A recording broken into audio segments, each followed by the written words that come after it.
ارخص صينيه ممكن تشوفوها. ما هو مستحيل تلاقي صينيه زي دي 999 جنيه، بس كل ده عشان اشهر مكان بيعمل مندي في مصر بقى موجود دلوقتي في المعادي. حضرموت شيخ المندي عامل عروض على الصواني باسعار ما شفتهاش قبل كده، وده بمناسبه افتتاح صرحهم الجديد في المعادي.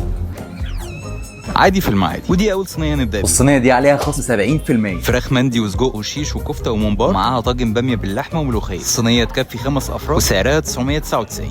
ودي بقى عليها خصم 50% ب 1250 بدل 2500. والصينيه دي اسمها نمبر 1. انا بالنسبه لي الصينيه دي اكتر واحده عجباني. ايوه، ما فيها تقريبا كل حاجه، فراخ مندي وفراخ مشويه مع كفته، والاقرب لقلبي المندي. بس لو بتحب البط فانصحك بالصينيه دي.